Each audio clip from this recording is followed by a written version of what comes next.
All right, as folks continue to trickle in, I'm just going to get started with a brief introduction. We'll start learning in 4 or 5 minutes, but first of all, welcome everyone to Torah as a Light, Wisdom Through the Darkness. We're very grateful to have you here for our third gathering of this series. Today, this session is going to be taught by Nechama Goldman Barash, one of our faculty members at Pardesniks in Jerusalem, who'll be teaching a session called What Does It Mean to Be Created in the Divine Image? We are going to first start with an update from Pardesniks in Jerusalem. I'm thankful to share that everything that we know, the students are safe, and many of them have stayed in Jerusalem, and many have also left Israel for the time being with the hopes of returning soon. There is a group of students who have gone, many of them have gone to Europe, and there's a core group of 9 or 10 of our year program students who have ended up in London. And a synagogue in London has agreed to host the students to log into class together and be together while they are learning remotely. So even for those who are not present physically in the Beit Midrash in Jerusalem, there's still a really strong sense of community and connection, which is really special. Our students have also been really engaged in volunteering in the year program. So Levi Cooper's class, for example, went to his home community of Bsor Hadassah to help out the families of reservists who were called up to duty. The students who went played with the kids, prepped food, tutored English, and generally offered a warm and comforting presence for the families of the reservists there. Students are also volunteering for one another, offering comfort to each other in general, but also in some very particular forms based on their skills, such as offering yoga classes, Israeli dance classes, even acupuncture. So it's another one of the amazing ways we've seen our students show up for one another. Another update that I want to share for those of you who are aware, Rachel Goldberg-Polin is one of our staff members in Jerusalem, and her son Hirsch is among those who have been taken captive. Rachel and her husband John flew to the U.S. today to continue their efforts for Hirsch's release. There was a general call to the community to line their sidewalk as they left for the airport, holding Israeli flags. And the street was packed with people as the two of them left their home to walk to their car. People who gathered saying Hamalach Hago Eloti, and that I'm told there was not a dry eye in the place, which I can imagine as my eyes are barely dry right now just talking about it. So as we have been doing for this series, we are going to dedicate our learning today to the loved ones, family members of our Pardesniks staff and faculty who had been called up to serve their country in this devastating time. And Monica just shared in the chat a list to the full list of folks for whom that is the case, of who we're dedicating our learning to. And if there's anyone else to whom you'd like to dedicate your learning today, please share that in the chat now. We're going to take 30 seconds now while you do that to sit in silence, and let's all set an intention for our learning. So I'm going to mute myself. We're going to take 30 seconds.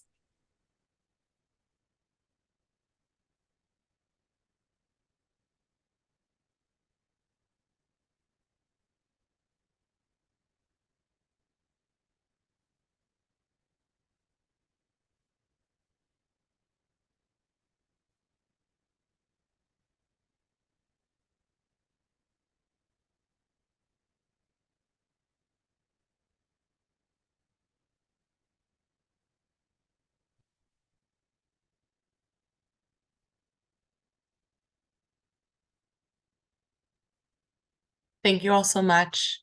We're excited to start our learning now. I'm going to hand it over to Nechama. Take it away. Okay, thank you, Haley. And it's a privilege to be here teaching Torah at this time. Nice to see so many familiar faces. What I'd like to start off with is a chapter of Psalms, a parak of Tehillim. as a way of starting our learning, a way of incorporating prayer together with learning, which we think is a way of sending out energy into the world, a healing energy, a beseeching energy, and praying that there will be response for salvation, for success in our endeavors. So we will start with the short parak, the short hymn. I'd love it if you said it along with me, with your muted, but along with me, and I'll feel your presence as well. You can say it in English or in Hebrew. I will say it in the Hebrew.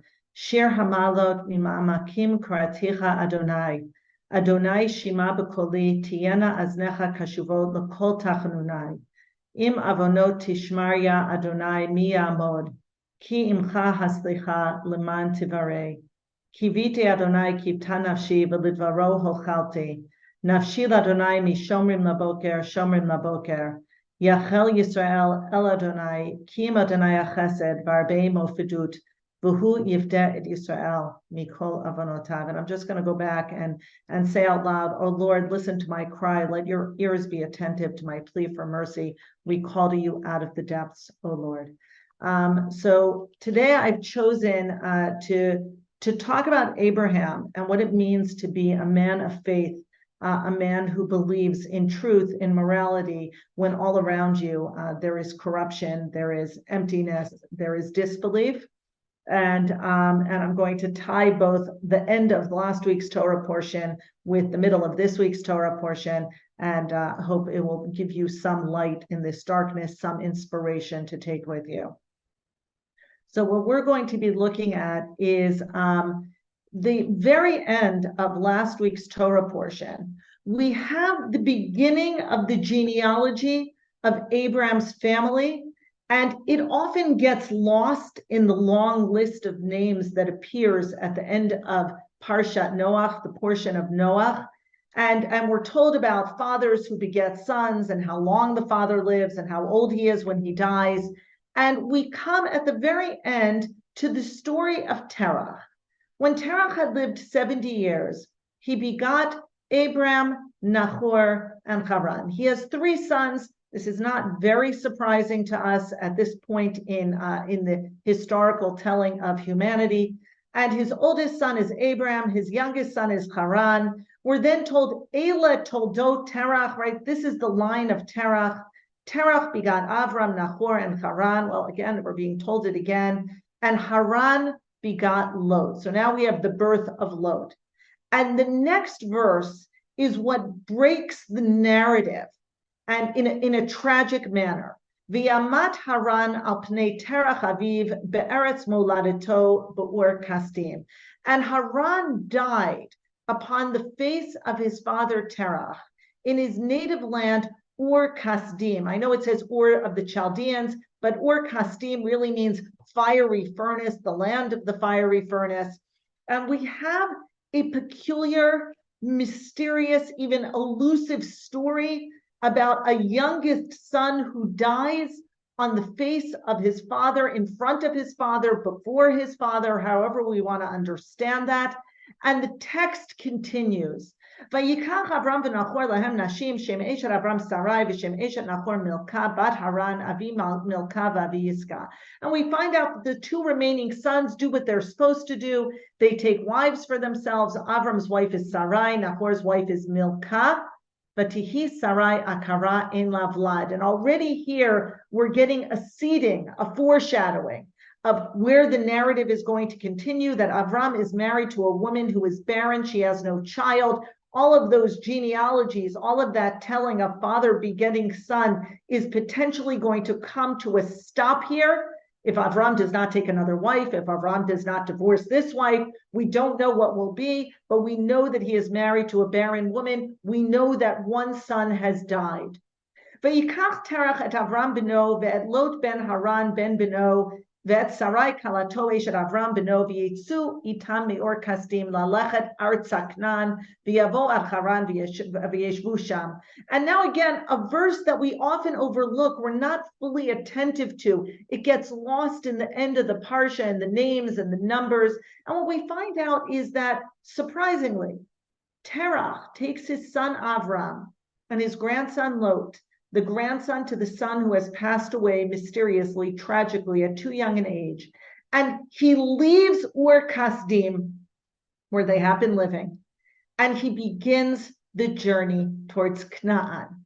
And nowhere in this story has God appeared to say that's the journey they need to take.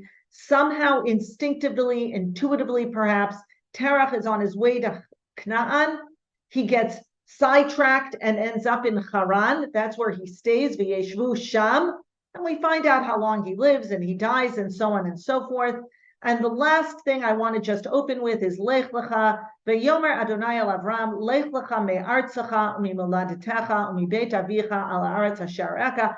God appears. He appears to Abraham and tells him to go forth from his native land, from his father's house, from the land that God will show him. And I will make you a great nation, and I will make your name great, and I will bless you, will be a blessing, and so on and so forth.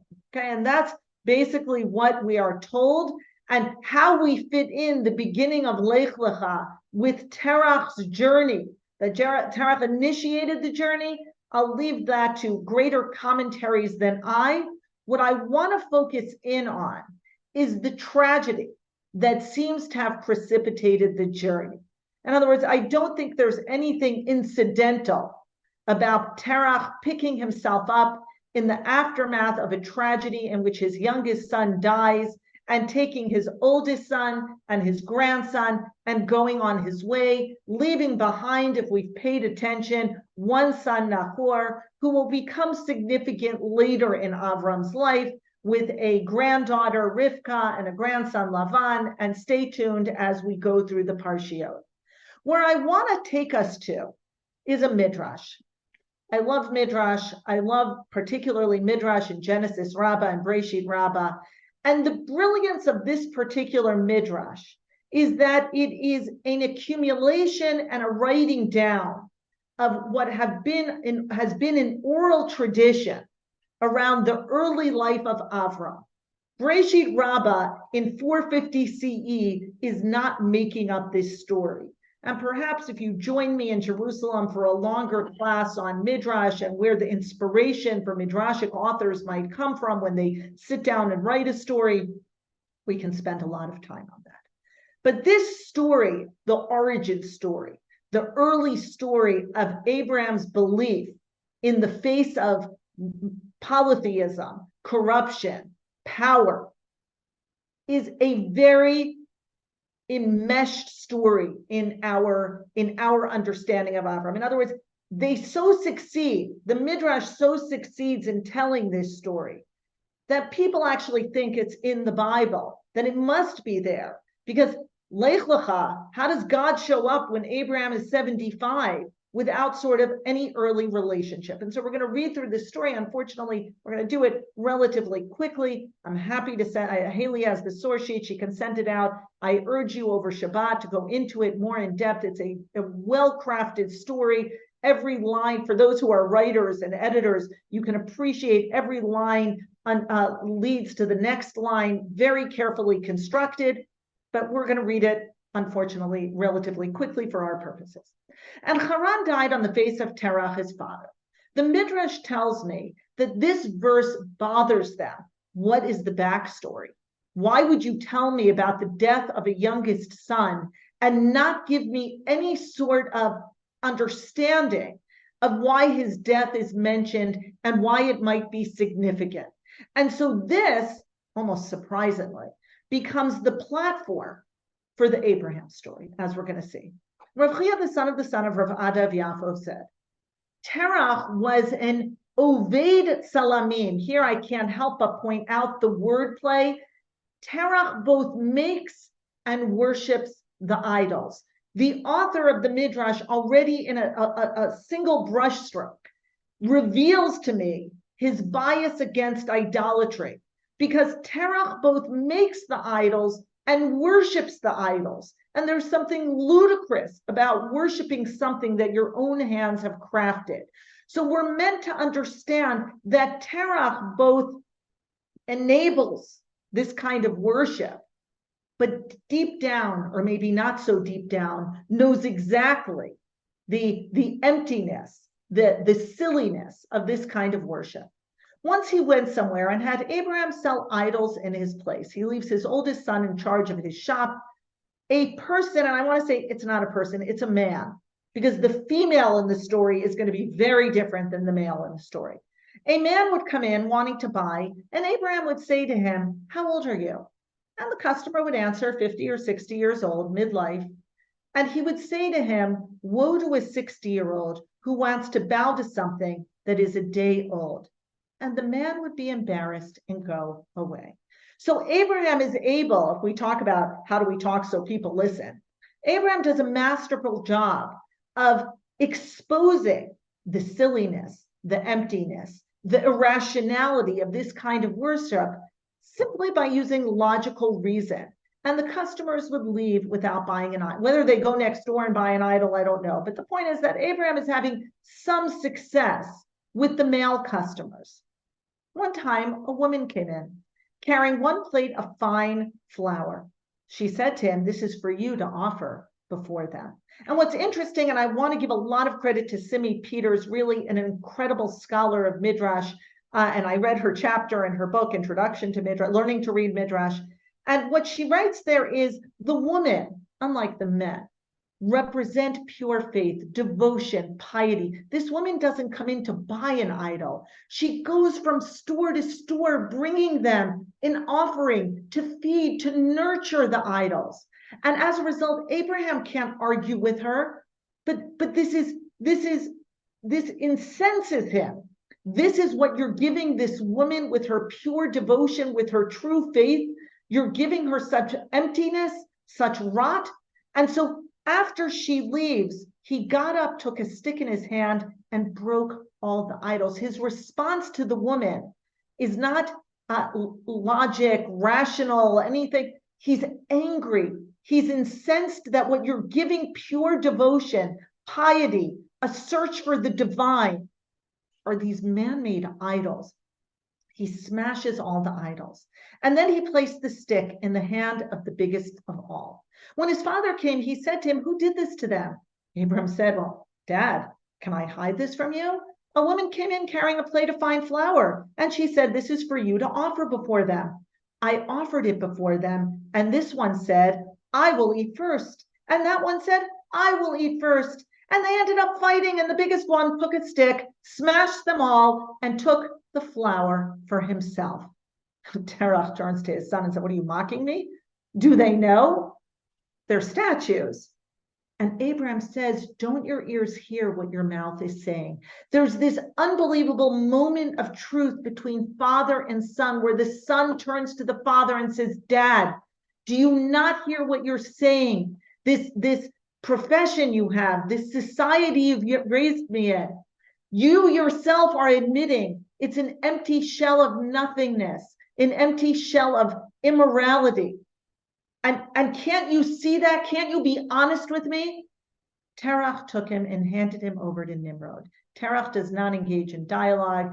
I would argue Terach is terrified, right? It's not anger that has him behave in this way, hand him over to the king for possible execution. It's terror that either he will be caught or everything he has worked for will be destroyed by this one seer, this one person with his clear eyes, with his iron core of morality and truth.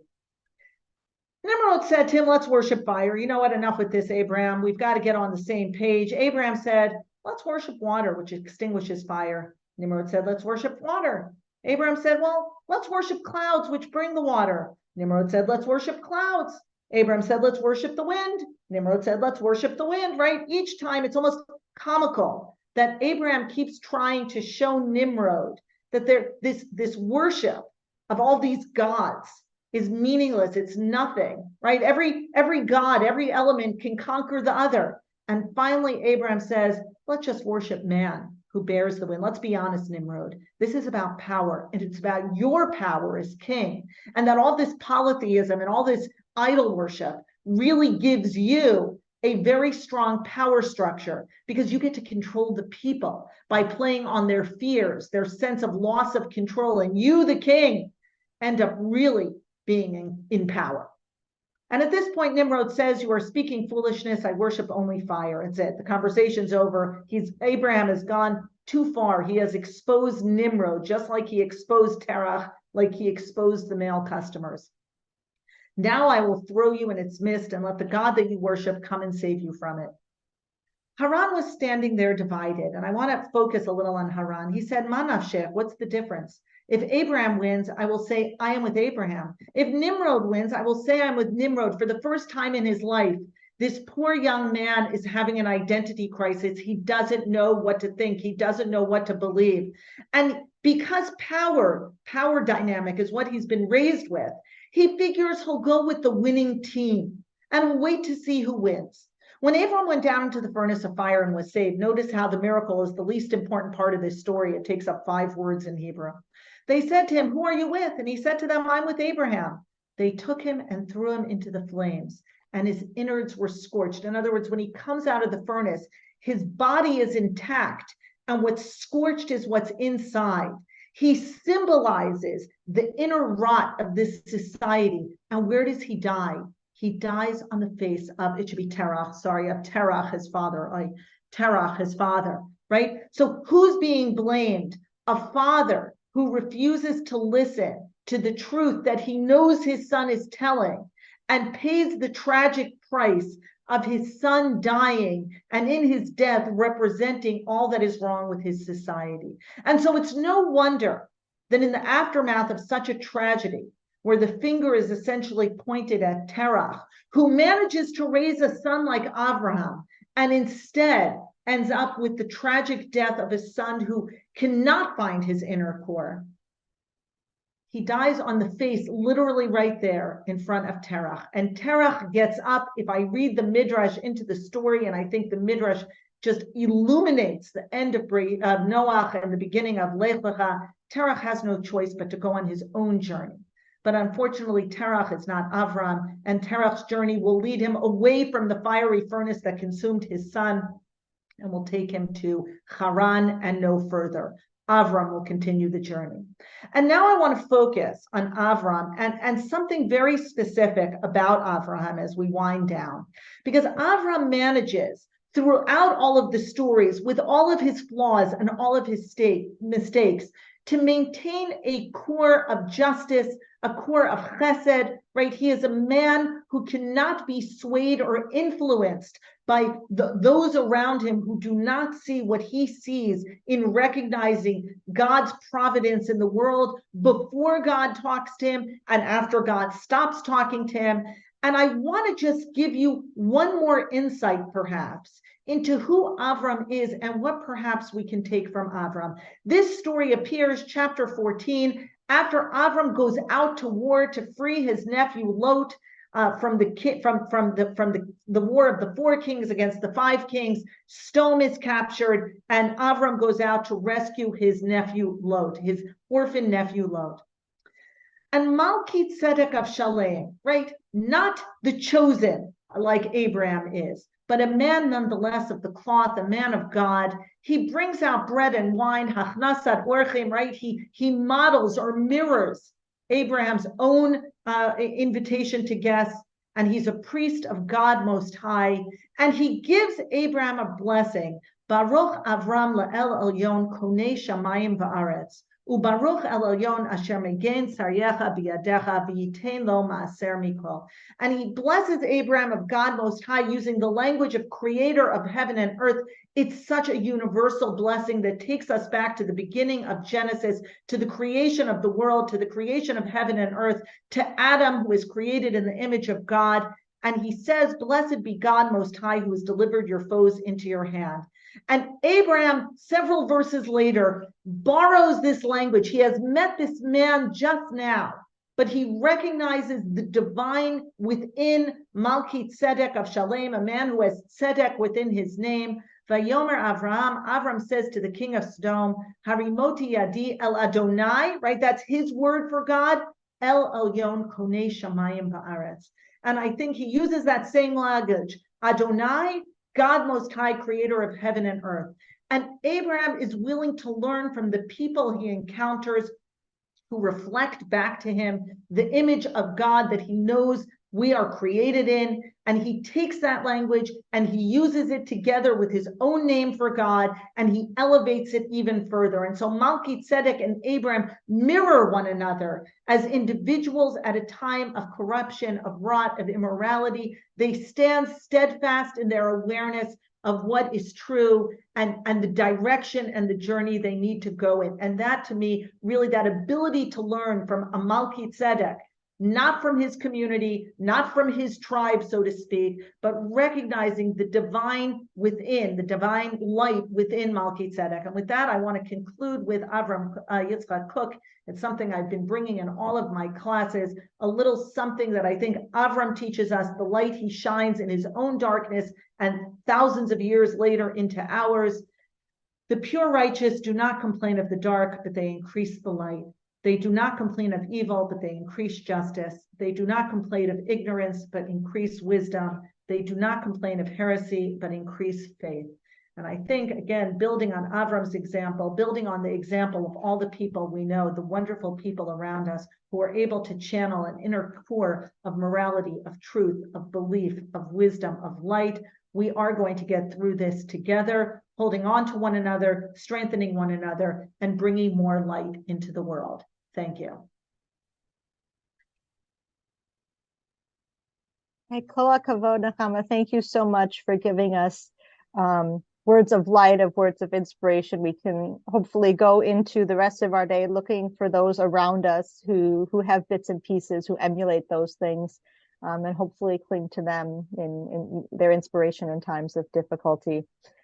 Before we leave, I am going to put a quick link in the chat. You'll see this at the end of every one of our sessions. This is a survey we hope you'll click on it and fill out, so that we at Pardes know how best to support you, what you're needing in these challenging times, and how we can continue to be part of a family together across the ocean and across the world. So please take a moment to fill that out before you leave, and wishing you a meaningful, peaceful rest of your day.